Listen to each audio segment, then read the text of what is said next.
Yeah, that's right. All right. You got it. You got it.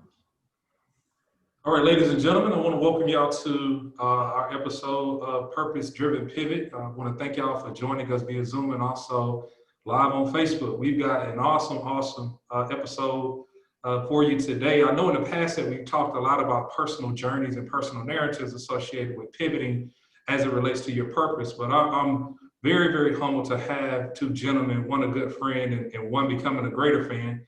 When it comes to really pivoting on some of the things that you've been seeing related to sports and entertainment. I'm pleased to be joined by Max and Chris with the Holiday Hoopsgiving team, an upcoming event for fans that are enjoying high school and college basketball in a different way. And so they'll talk a little bit, not just about their past in the event, but they'll talk a little bit about how they're considering the pivots on their journey. Just a little bit about Holiday Hoopsgiving. This is their 7th year. And they're coming to the core of Atlanta at the State Farm Arena, featuring high school teams, featuring some college teams, 3 which were finished top 25, which was Dayton, Kentucky, and Auburn. And so I'm enjoying the conversation that we've had prior to this, and I'm pretty sure that the folks that are tuned in today will enjoy it as well. So Chris, Max, what's up, man? How are y'all doing on your end? Good, man. Good, Greg. Thanks for having us, man. Yeah. I'm really looking forward to learning more about kind of the fabric of not just what you all have built, but ladies and gentlemen, these guys are making history, and they'll talk a little bit more about that as well. And so let's get right into it. I wanted to, Chris, as the CEO of Holiday Hoopsgiving, maybe talk a little bit about your background and just a little bit about the 7 group and how things got started. And folks, Max is Chris's cousin. I was talking to him a little bit earlier about who's the better basketball player. Not to get into an argument or cause conflict, family conflict, but let's get into let's put it out there. Put it out there for the world to know. Let's just say Max has an issue with passing the basketball, but nonetheless, right. Chris, go ahead, man. The floor is yours, man. Basically, we started 7 years ago as a high school event. And we started it with our nonprofit called Play for Orange. And Play for Orange is benefiting children diagnosed with leukemia over at Scottish Rite and dealing with Children's Healthcare of Atlanta. So we wanted to bring a great high school event to the city, which we did. In year 1, we had Wendell Carter, who's now with the Chicago Bulls. We've had several pros that came through there, like Zion, Colin Saxton, Trey Duvall, RJ Barrett, and it's like the national go-to event for high school basketball, the high school showcase. Voted number 1, number 2, arguably, high school event in the country for Thanksgiving, according to USA Today. And this is coming up on year 7. So 2 years ago, December 2018, I told Tiff that I wanted to jump into the college realm of things, and I wanted to start a college event due to the success of this event. So one of the first 2 teams I locked in was Memphis and Kentucky. And then after that, it's just been all downhill. So we have 5 games as a whole. And Holiday Hoopsgiving now, which is typically a Friday and Saturday event right after Thanksgiving, is now a 3-weekend in a row event where we have the 27th, 28th is high school over at Shiloh High School. And then December 6th, Sunday, we'll have Kentucky versus Georgia Tech at State Farm. And then the following weekend after that, December 12th, we'll have 4 games with LSU versus South Florida, Mississippi State versus Dayton, Clemson versus Alabama, and Memphis versus Auburn. One thing we're excited about is that this is the first college basketball showcase or event in the city of Atlanta in 20 years. The last one was the Delta Airline Classics, and that was 2000. So for us to bring this event to the city after, Final Four was canceled has been a blessing. Everybody's excited for it, ready to buy tickets and the whole 9. And we started it under our parent company, which is the 7 Group. And the 7 Group stands for the number 7 being completion and what it means in the Bible as far as completion. So we want every player, coach, and fan to have a complete experience at every event we have under the 7 Group. Man, you come up with that? Did you come up with that, Chris? That I did. My birthday is May 7th, so 7's always been my number. And it's the 7th year of Hoopsgiving, so it's been a blessing in disguise, really, that we started it all this year. But under that, we'll have the high school events, we'll have some community activations, and we'll have the college portion, along with some other things that we're adding to the brand as well. So the 7 Group is basically a full-service sports event marketing company, Black-owned, which we're proud to pat ourselves on the shoulder for that. especially with the climate of the country nowadays. And that's pretty much where we're at, just grinding it out and navigating through these COVID waters pretty much to make this event still happen. Yeah. Before we dive into Max, your role with the 7 group and also at Holiday Hoopsgiving, Chris, I got to share with you, man, that I'm a Jayhawk. I went to the University of Kansas, and I was on campus when we won our last championship in 2008, and it was pandemonium, man. Like, it was so crazy in Lawrence, Kansas. We got to figure out how to get KU plugged in. That's the game plan. We would love to have them. We do have teams locked in for the next 3 years. We have the arena locked in for the next 3 years. Yeah. And this has been a blessing, really, to have the field we have this year one, to just get your foot in the door and in the industry and have Kentucky, Memphis, Auburn, even Georgia Tech, all these teams year one. It's kind of crazy because I think according to the preseason rankings, we have 3 of the top 30 teams in the country in the preseason rankings. Then we got 5 teams that was under consideration. So out of 10 teams, 8 of them are nationally being considered national. That's awesome, man.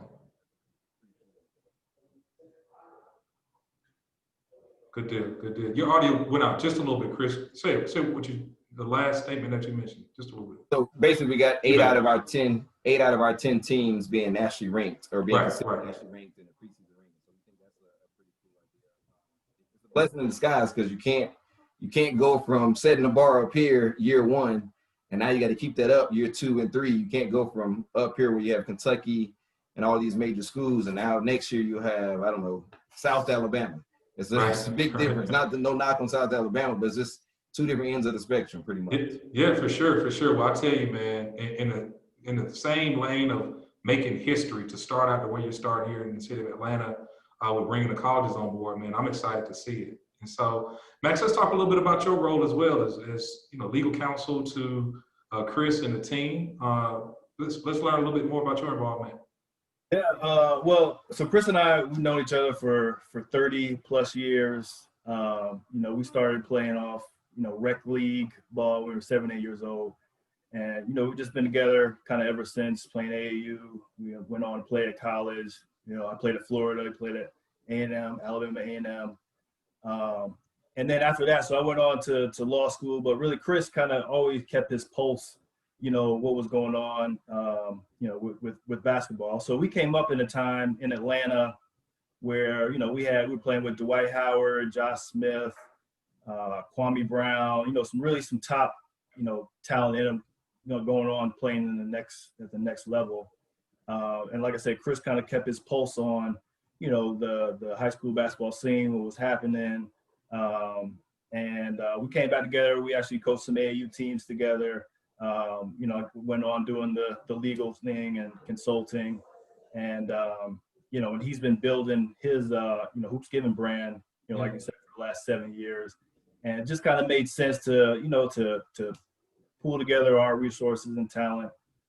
He has a big head. He has a lot of ideas going on in his head, and basically I'm kind of the I keep the what is it? The gutter ball, bowling.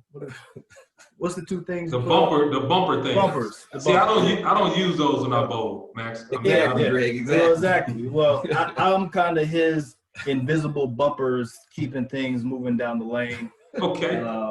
That's kind of in a nutshell what I'm doing with working together. But like I said, he has some great ideas and big vision. And we kind of work together to put the vision on paper and actually executing and making things happen. So indeed.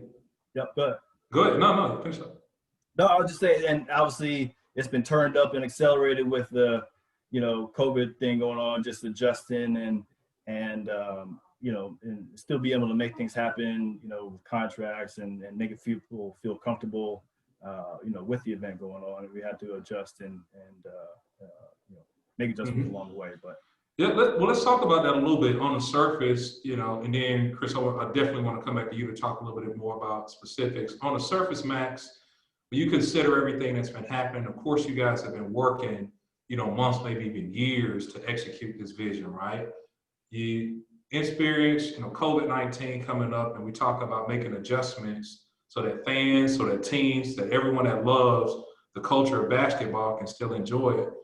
Max, what's at the front of your mind when it comes to some of the challenges, when you think about COVID-19, when you think about, as you mentioned, the contracts, And Chris, we certainly want to bring you back in when your Max's opinion. Well, the front of my mind is making sure that that everyone's safe, right? I mean, that everyone feels safe and you know, can operate at the highest level. So we operate with college athletes. These are student athletes, students first, right? So they're not professionals. They don't have, you know, this big $1 million, you know, daily bubble going on, but they're students first, right? So you got to make sure that it's not, you know, apples and apples comparison to the NBA, what they have going on. It's, you know, how can we make sure that, you know, they're able to go to school and you know, function academically, but still be able to play a sport that they love. And most of them are going to be going on and playing professionally. But make sure that they have a confidence and, you know, and that we have the ability to put on a safe event for them, and that nobody's held liable for you know, the worst case scenarios. Sure. That's kind of what I'm thinking. Sure. Chris, what are your thoughts, man? And Max mentioned the bubble. I mean, have you made a lot of pivots and seen what's been happening as it relates to the NBA and how they've been able to really make it to the finals through this whole scenario? Maybe not having that same type of you know, position of resources, but just a learning experience of seeing what they've got going on. I think at one point we thought about canceling because of COVID. We had our announcement party that was supposed to happen Final Four weekend, and obviously that got canceled because of COVID. We was going to announce the event to the city, but that being said, when COVID hit, we still wanted to be creative and innovative. Because we know what sports, especially like I said, with everything happening in the country nowadays, what sports brings. Like Nelson Mandela said, sports has the power to change the world and the power to inspire. And that's one reason we want to move forward with having the event. Like I said, to have year one and have these field of teams is really kind of unheard of. So that's not something like, there is no plan B. My plan B is plan A. So at this point, it has to work because we're here now. So it's just staying creative and innovative. Like I said, like with the high school part, there'll be precautions set in place, especially for COVID, where we have limited capacity, checking temperatures, fans are spaced out and whatnot, because that's typically a sold out crowd, especially even with this year where we have Mikey Williams, who's the #1 point guard in 2023. We have JD Davis, who's the #1 point guard in 22, and then we have Scoot, who's the #1 point guard in 21. So our high school event always does well, but obviously we have to move a little different this year with COVID impacting it. And then on the bubble side, we've thought about the bubble, and we have some stuff in place around it that's similar to what ESPN and those guys did down in Orlando. I've had several interviews from Forbes magazine to ESPN concerning this as well, where basically once these teams get here, they won't have to leave the structure of the State Farm. Because they'll be staying at the Omni. CNN Center is closed, so all these teams will just walk through the CNN Center. They won't have to be around fans or anything like that. We will have a limited capacity of fans for everybody that's asking, because we've been hit up, whether at Target or the orthodontist or anywhere else. Everybody's asking for tickets. We will have Where are the tickets? Right. We will have a limited amount of tickets. But we will have fans as of right now. I think the Falcons have fans today, and even with the SEC football and the ACC football, it's going to be a percentage of capacity of fans. So we will have those tickets on sale, hopefully by November 1st on our website. And that's pretty much what we're trying to have in place. The arena itself has some stuff in place as well, where they took the metrics and the game plan from the Jacksonville Jaguars, I think, who was the first NFL team that had fans that first opening day of NFL. So they have some stuff in place where they have the infrared X-rays where you walk through now, where you don't have to take your stuff out your pocket like you do at the airport. You keep everything in your pocket, and they have some sanitizing stuff in place as well. So we're being extra safe, but still want to make sure we have a great event and give a great experience to everybody involved as well. You know, it's interesting that you mentioned it, and I'm thinking about it now, just from a travel and tourism infrastructure, the way that the Omni's positioned, the hotel, the way that the State Farm Arena is connected. You know, I think about old school, the way the Georgia Dome was positioned, of course, now being the Mercedes-Benz Stadium. All of that stuff really is kind of right there. You know, that's the one thing we're great to have is that we probably have the best perfect scenario when it comes to this bubble thing that all the college people are referencing to. because everything is connected. We'll have testing downstairs in a conference room. So we're getting a partnership with one of those companies as far as testing once the teams get in and prior to them leaving. And then we're going by the NCAA guidelines, what Dr. Hangline sent out as well, as far as all the precautions and everything to take place. But the teams are excited. They call almost every day asking, is the event canceled, because they're looking forward to it. I think out of all the events, the non-conference college basketball events, we're the only one, I think, that's in the NBA arena. That's awesome. Everyone else are in a convention center or a casino or even on a college campus. So that's one thing that the college coaches are looking forward to. But like I said, when you have coaches like Coach Cal and Penny Hardaway and Bruce Pearl and all these guys, year one coming to your event is kind of like unheard of. Especially, and we think the city deserves it. We know everybody think the city and the state is a football state, but that's one thing that we want to change the narrative, and that's our biggest thing, is changing the narrative of what basketball is in the city and the state, and controlling our own narrative. You know, one of the things about good interviewers, interviewees, you always can predict what I'm about to ask next. That's exactly what I was about to go into when it comes to, you know, this narrative around, and switching gears a little bit, talking about the students and even the passion associated with making sure high school students get exposure, right? You know, talk a little bit more about that, and, you know, maybe some of the gaps that you saw in saying, hey, I've got a vision to insert, you know, our solution into this space, works for the fans, works for the families, works for the players, you know, and maybe even add some of that context around, you know, I don't know if you talked to some of the high school players directly beyond the coaches, but I can imagine, man, they're pretty excited. Yeah, they're excited. When we started Hoopsgiving, a lot of our teams was leaving the state to go play in other events in other cities for national events. And it basically came to me, like, why would we let our best teams leave to go play somewhere else? I can do this at home, and we can do it for a great cause. Yeah. So Tiffany wanted to do it for a great cause, which is the Play For Orange. So we started that initiative, and then it was just basically getting the best teams to come. And like I said, year one, when you have Wendell Carter and he blows up, now it's the go-to spot. So I mean, that's how it all got started. It's just keeping our kids here at home and bringing in national talent to play against them. So this year we have over 30 teams coming from Utah, which is Wasash Academy. They're top 10 in the country. We got teams coming from Alabama, from New York, Florida, the Carolinas, and it's like that every year. So we've just been trying to add more to it every year, a different experience and more on top of it. Because now it's like these fans and these people in the state of Georgia expect Holiday Hoopsgiving to be here every year. Whether it's the hospitality room, whether it's the coaches, we have about over 100 college coaches every year. And that's where they get the exposure and the national attention, where it's ESPN is there, USA Today, Max Preps, and all these guys. The media come, and then you got all these highlight films done after the event. So we just took that and ran with it, blew that platform up, and then now we're just adding the college to it and continue to grow. So now you have a high school edition and a college edition. You know, Max, as a former player, right, how does it make you feel now providing these opportunities for students, and, you know, even students that may not have gotten the attention before, having forums like these, allowing them to really kind of pivot into playing D1A basketball and having dreams, potentially careers coming out of, you know, Atlanta metro or Georgia area? I mean, how does that make you feel, man? Yeah, well, I mean, it feels great, right? Because, I mean, we just didn't have these kind of opportunities when we were coming up. Like, it was usually you played in the local, you know, holiday tournament, you know, kind of within your county, and that was it. But really, I mean, it's really blown up with, you know, with social media and them being able to, Mike Williams, I mean, I don't know how many followers. He got like 4 million followers. He actually just had a commercial done with OVO and bait, and the kid is only in the 10th grade. Yeah, so I mean, and another plus is that, you know, the people that are putting on these events, like we, you know, Chris and I, like I mentioned, we care about the health, well-being, safety of these folks coming in, and the people that are putting on these tournaments actually look like a lot of the players.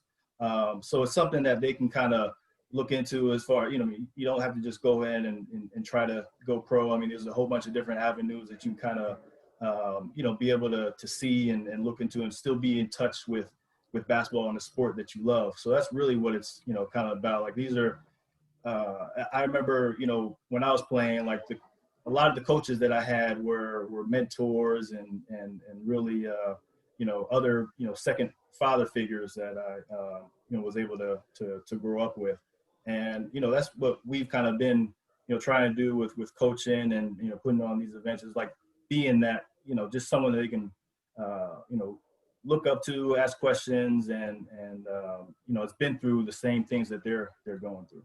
Yeah, yeah. I'll add, one of the things that in working with a lot of youth around the city, without these forums, you really, really don't have the opportunity for those dreams to really live on. And so, they're almost hitting this kind of ceiling for where, they're not, number one top 10 player in the country, really, really trying to find different areas, whether it be through AAU teams or just traveling across the country. There have been some really good documentaries kind of about the industry in itself, but I think without these types of opportunities that you guys are providing, it just makes it so much more tougher. Yeah, that's really good. So, being in the space of, sports and being a consultant in that space around, the activation of certain things in Atlanta, I think one of the really cool progressive things that y'all are doing is saying, hey, it's not just about the revenue or the marketing and things involved, you're attaching it to a cause. Now, let's talk a little bit about Play for Orange and, the story around incorporating Play for Orange into what it is that you're doing, because it's in the fabric of holiday Hoopsgiving, man, which is really, really beautiful. The high school part, we wanted to give the kids a platform, i.e. a Wendell Carter or any kid really, to use the game of basketball and give back to kids that don't have the same opportunity that they have. So it's like we work with CHOA and we create this list of things that the kids that's diagnosed with leukemia right now at the hospital needs on that year and that time frame. And we send this list out to every team. So you got 40 teams now that has this list. They're sending their kids out, their players, to actually go out and buy these Christmas gifts. So we donate over 1,000 Christmas gifts every year. Nice. The Saturday after Black Friday to the hospital. So you can pull up to CHOA and you see 7-foot Udoka who played at Kansas dragging a red wagon full of Christmas gifts to a kid that don't have the same opportunities as him to go out and play high school basketball or even college basketball, because they're fighting their own battle at the hospital. So that's one reason why we started Play for Orange. We wanted to give these kids a platform to give back to the less fortunate kids that's dealing with other stuff that's more important, which is their health, and just giving them that platform to give back to those kids. How has that been just over the years with, the conversations that you've had beyond the court directly with players? I mean, do you find that, you're planting seeds to where they're going off and doing their own thing? Have you seen that type Sure, of thing? and I hate to keep bringing up his name, but that was one thing Wendell always liked about the event. He played, I think, 3 years in a row where he liked the giving back part, because Wendell's a great kid. He went to Duke, high academic kid, and he always loved that part of going, visiting the hospital and giving back. Now, because of our platform is much larger this year, obviously, with the college events being on televised on ESPN and that whole, now we're going to use our platform in the same realm, but also a much larger aspect. Obviously, with the way the country is right now, we're going to use it for social justice and social equality as well. Mm-hmm. But we're not going to just lose sight of Play for Orange either. So, but I mean, us being a Black-owned marketing group, we feel like we have to play our part, which is our hashtag for Hoopsgiving, and just the 7 group as a whole is playing our part in doing what is right in the community as a whole as well. Indeed. And because you mentioned Duke, I've got to shout out my wife. Shani, what's up? She went to Duke, man. It's a different type of program. So I went to FAMU and University of Kansas, right? So I was able to see it at Kansas, but Duke, it's a different type of situation they got going on up there, man. And how I really got started, I coached AAU for 10 years. And just this couple years ago, I was blessed to have one of the best teams in the country.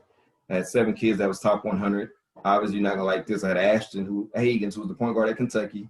So obviously, the whole Kansas-Kentucky rival. Josh Nickelberry, who's at Louisville. I have my cousin Jay Will, who's at Auburn. Kobe Brown's at Missouri, and so on. And basically, I just used my relationships with the college coaches to put the event together and get the event off the ground. Nice. And that's what it's all about in life, really, is just relationships and making the best out of those relationships and not burning any bridges at the end of the day. And then Adidas gave us a platform on the AAU side to take those relationships and just catapult it. Shout out to Chris Rivers, who's a good mentor of mine, and basically use those relationships and build a team around it, whether it's Max or my right-hand man, Julius Davis, or even another person that helps us is Nathan Houston and Brianna, that helps us all bring it together, help Tiffany and I bring all this together And we just keep it in the family, really, and we just trying to make the best out of all situations, even dealing with COVID. You know, one of the things that I really enjoyed in looking at, you know, some of the things, and you've already talked about them with the 7 group, is the business associated with the industry. It's not just about what's on the surface, but the business associated with things. You know, in the future or currently, are you looking at, you know, I think about some of the energy that's going towards, you know, making sure that folks understand the different disciplines and professional capacities within the industry itself. Is that a part of your work too as well, Chris, and Max, to expose folks to different careers in the industry that, you know, they're not on the basketball court or, you know, behind the bench, but they're still high profile positions and opportunities to really make careers. Do you add that to the strategy at all, or what's your thoughts on it? That's one thing we wanted to highlight. One of our activations is going to be dealing with, which is SET, S-E-T, and that's sports, entertainment, entrepreneurism, and technology. Obviously, this is Atlanta, which is now the Black Silicon Valley, I guess you could say. Yes. Obviously, with spots like Ryan, who started the Gathering Spot, and Shout out for to Ryan. techies and stuff like that. So that's one thing we want to highlight to these high school kids, that you don't need to learn. You don't necessarily know how to dribble a basketball or throw a football to work in the league. There's other aspects and other platforms you can go to get to work for the NBA or Major League or even the NFL. So what you'll see on the baseline this year at the event is a lot of young guys, up and coming photographers or up and coming videographers, that I'm letting them use our platform to help build their resume and take it and run with it, really. Because I mean, I know when I was younger, I wanted that helping hand, and it's just basically giving these guys exposure to work on their craft and build upon it. And also, so I'll also add that, you also don't just have to wait for something to open up, right? I mean, you know, kudos to Chris, like he really kind of created his own lane, right? So we saw a void and something that wasn't there or being offered, and through his, you know, relationships and not burning bridges, you know, he kind of created his own path in his own lane and didn't wait for, you know, something kind of just to fall to him, right? So it's about just, you know, seizing the opportunity and, you know, being ready when the opportunity comes. Indeed. And so, you know, I wanted you to talk a little bit about, because I didn't want to gloss over this, I want to make sure we came back to it, and this would be an opportune time. You know, you talk about, and I'm a faith-driven person. This podcast doesn't have to necessarily talk about faith every episode, but we always kind of come back to it, Chris and Max, because it's such a heavy part of, you know, pivoting in a certain space and pivoting and having the courage to do that. Chris, I wanted to give an opportunity to talk a little bit about that confidence and having faith, man. Because this is my platform, we can talk about whatever we want to, right? And so I didn't want to I didn't want us not to be able to come back to that, because a lot of the people that I talk to and following up from the show, that's just this really interesting undercurrent around the conversations. And I especially want to make sure that we double down on that message for folks that, you know, are still tuning in or will see this later on, around what it is that, you know, drives these visionary trailblazers like yourself, man. So you want to talk a little bit more about that? I'll say this, Greg. For me, for the last 3 years, because of the team I had several opportunities to be a college assistant coach at major universities. I went through several interviews, got vetted by several ADs and head coaches, and I thought that was the vision and the plan I had for myself. So it was like my vision versus God's vision and God's plan, which was still working on the industry, but on a much larger scale. So when those jobs didn't happen, and I'm hearing from coaches that look like you and I, or even coaches in general, and say, man, Chris, you know, that's kind of a scary world to get into. Like, why would you get into this world when you can control your own narrative over here? And that's what the biggest thing is, controlling my own narrative. So I felt like God gave me this vision of the 7 group, and basically I just took it and ran with it. I left my job September 26th, and obviously the year is not how I thought it would look come September 26th. Because to be honest, it never is, right? Right. Because to be honest, this was supposed to be the perfect year. Like, the event would have sold out if it wasn't for COVID. I mean, it would have been limited tickets for fans, regular fans. Like, all the schools was buying tickets, and the event was already sold out, especially when you have teams like Kentucky and these other schools. So it's basically, honestly, Greg, this has been the toughest year of my life, dealing with COVID and family stuff, and just with the event getting off the ground and whatnot. But it's just all about just staying faithful, to God and being just perseverance to get through the COVID community and just what everything is happening in the country now, and just staying just perseverance and still not wanting to cancel this event. I mean, because you got events out there that's been around way longer than ours, obviously a first year event that's being canceled left and right. Yeah. But one thing I refuse to do is cancel and continue to move forward and just staying prayerful and hopeful that I'm just driving and laying out the vision that God laid out for me. And so I'm staying prayerful for guidance and just patience and vision, to be honest. Man, Max has a longtime supporter, friend, family member, general counsel, all the roles that you play in Chris's life, not just for the business side of things, but just being there for him. You know, what type of advice are you giving at 3 o'clock in the afternoon? I imagine y'all talking at 3 o'clock in the morning too. You know, you work the 24 hours, right? You know, I mean, I always go back, and this was actually, you know, playing basketball, just so many, you know, teammates of mine had, you know, the prayer hands, right? And then in God's hands on their, you know, on their left or right bicep, right? I've always taken that with me, you know, throughout life. Like, you control what you can't control, and everything else is in God's hands, right? So, I mean, you prepare and, you know, lay down the foundation, the groundwork, and keep moving. Just got to keep moving and trust that God, you know, it's in God's hands, it's in his plan, and trust that everything will work out as long as you keep moving and, you know, keep doing what you're supposed to do, praying, staying positive, faithful. You know, everything will work out. I mean, it's you know, like we mentioned, it changes daily, like how we're gonna make this event happen and who's gonna be there and what they're gonna wear and what they can't wear. But you just keep doing what you need to do, and everything else is in God's hands.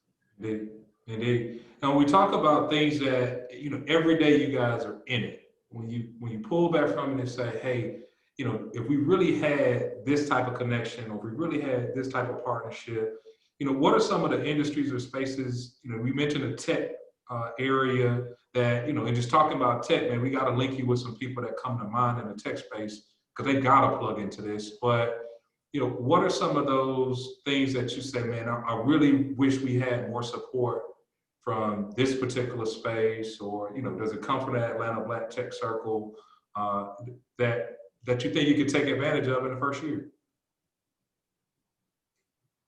Well, as far as I mean, there's a lot of opportunities in the tech space, right? Like, well, if we were going to have fans, I mean, there's a lot of opportunities to understand the fan engagement, you know, what their, you know, what their purchase behaviors are like, you know, what they're going to, you know, look like with in game, you know, how we can have, you know, concessions delivered to different areas in the arena. I mean, there's just a lot of opportunities within the tech space for sports, and basketball has always been, you know, maybe behind baseball, I don't know, but they embrace technology and statistics. And when you look at the Houston Rockets, you really understand, like, you know, they don't like to, it's either three or, you know, a layup. Like, they don't like the in-between jump shots, right? Yeah. And, you know, statistically speaking, those, I mean, that's what's going to serve you well to win more games. But, you know, it was just a great opportunity if we had fans to understand more of their purchasing behaviors. And then I guess with outside the technology space, really want to, because this is, you know, we were supposed to have the Final Four in Atlanta, you know, back in March, right, 2020. And Atlanta was really excited about you know, having the Final Four.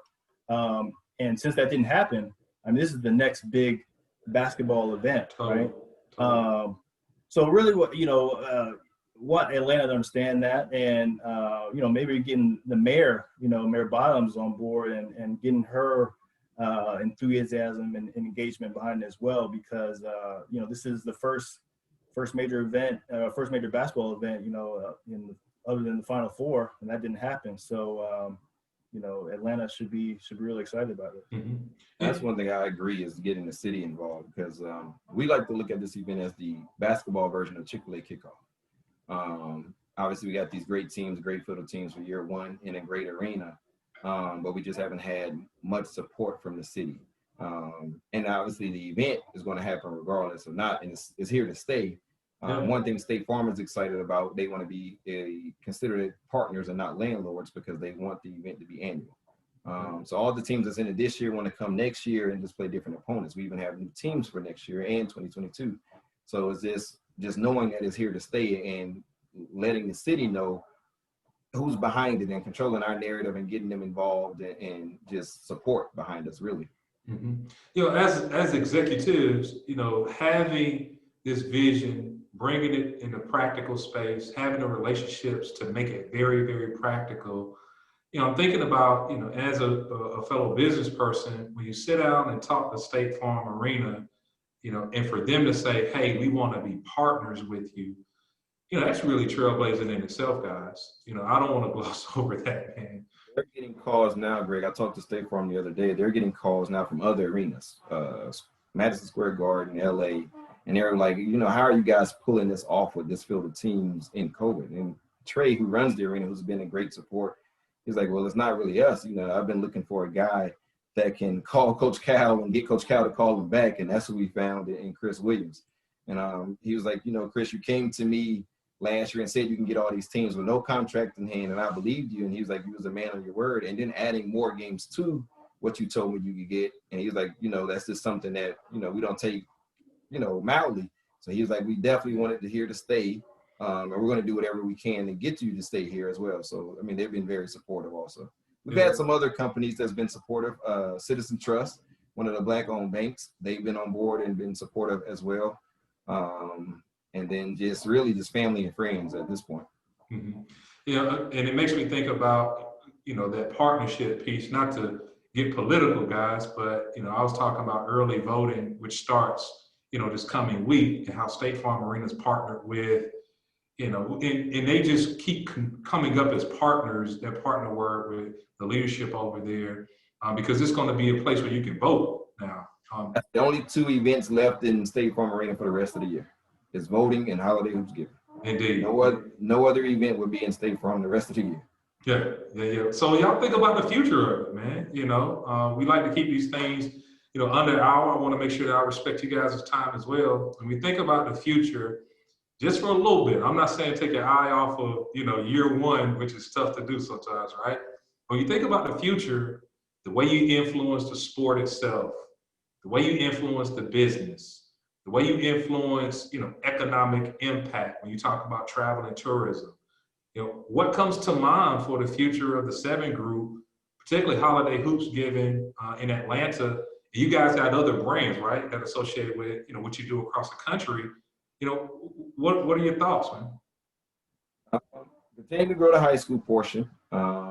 Continue to grow the college portion. Like I said, it was locked up for the next 3 years. Maybe we got some opportunities now that's been presented to us at the 7 group for other college events in other cities, female events as well. And just trying to right now get through year one, but at the same time, you don't want to lose conversation on those other opportunities that's being pitched to you as well. Makes sense. Because I mean, you and I know, Greg, Kansas' schedule is done for the next 3 years. So it's like you got to start talking. I got teams already now for 22 asking for contracts right now. It was like we can't get too focused on just 2020 because we still have to think about the future, like you said. So yeah, and I'll just add, I mean, you know, it can be challenging, right, Greg? You know, you don't want to take your eye off the ball year one. I mean, you got to knock it out the park. This has to be a great event, but you don't want it just to be an event. You know, like this has an opportunity to be, you know, really ingrained in, you know, the culture, you know, really ingrained in Atlanta, and being more than just an event, but actually a vehicle that not only, you know, is community enjoys, but gives back to the community, is engaged with the community, and, you know, folks can, you know, they have the opportunity to grow with the event as well. Indeed, man. I don't want to throw another log in a pressure fire, guys, but you really have a unique opportunity to show folks how, not just to get it done during COVID, but as, you know, a minority-owned company with these types of partnerships and relationships, what comes to mind is, the brand Atlanta influences everything. And shout out to Bame and the folks over there. You really have an opportunity to show folks how to get this thing done across the country and world, man. That I always tell my family and my girls is that if we can make it to December 31st, Greg, we'll have a heck of a testimony to tell. If we can pull this all off in COVID times and just everything else that's going on in the world this year, December 31st, we'll have a heck of a testimony. Indeed. Any other thoughts, guys, before we wrap up when it comes to what you want folks to know about either Holiday Hoopsgiving or 7 Group or Max? Any challenging messages that you have for folks that are pursuing basketball careers at all, man? I don't want to joke around with you too much. No, if you're pursuing a basketball career, well, so I knew early on I shouldn't pursue a basketball career at Florida. Like, my GPA was higher than my points per game. So right there, that should show you that I wasn't going to move on, past that level. But I did know I wanted to be involved some kind of way in basketball, right? So it wasn't going to be on the court, it was going to be in some other aspect, and through law and consulting, happen to be, still part of that. But no, I mean, the only thing I hope you and others watching this could take away from this, just we're in Atlanta, support Holiday Hoopsgiving. It's going to be a great event, and we look forward to really putting on a great quality event and showing people that can be done. First year during COVID, lots of pressure, lots of obstacles, lots of adversity, but keeping the faith and just walking in faith, doing what you need to do, and everything else is going to be taken care of. Awesome. I appreciate y'all sharing not just how y'all have pivoted within this space, but even individually, on your particular journeys. Where can folks find more information as information continues to come out regarding the event? Our tickets is probably going to sell November 1st, high school and college, on the website, thevii group.net, and VI is the number 7 Roman numerals. So the 7group.net, and you'll see the full schedule on there, along with some other stuff that we have under the umbrella of 7 Group as well. But yeah, our tickets are probably going to sell November 1st. I would say they're going to go quick, just from people walking up to me out in the grocery store, even the phone calls I'm getting from fans, which I have no clue how they're getting my contact. So they're definitely going to go quick, especially because it's a limited capacity. And you'll have tickets for December 6th, which is the Kentucky Georgia Tech, and then you'll have 2 separate tickets for December 12th, because there'll be 2 different sessions. Okay. So we can sanitize and clean the arena in between. So 2 different sessions for December 12th as well. Okay. We may have an added bonus soon, but just be on the website and be on the lookout for that. My man, awesome. Well, hey guys, I really appreciate your time. I appreciate your discipline associated with this vision as well. Just for me, knowing, how difficult it is to execute these types of things, I'm totally inspired. And, when it comes to inspiring other people, not just adults, but youth that are in the space. I was telling somebody about being a young person going to the Atlanta Football Classic, growing up in Atlanta. That event being executed by, 100 Black men, the exposure associated with, those type of sporting activities, which led me to even go to FAMU and be a first-generation college graduate, right? That's one story in one lane, but it's the same type of experience when it comes to somebody that'll never dribble a basketball on the court, looking at you 2 guys as businessmen and saying, hey, I can be like Chris and Max. I mean, that's a beautiful, beautiful narrative, guys. And so I'm proud of you, man. Keep up the great work. Chris, I'm going to see if I can get Max on a basketball court sometime before years out or something, man. Get this J working, something like that. I still got that old man J. I can't move like I used to. I still got an old man J. Hey, listen, I'm only 3-point line nowadays. Look, that's me, or it's just like 3-on-3 basketball, right? And so it's all good, guys. But thank y'all again for your time. For those folks that are checking us out, we appreciate you tuning in. We'll see y'all soon, and we'll talk to you next week. Y'all enjoy the rest of your Sunday, guys. Thanks for having us, man. All right.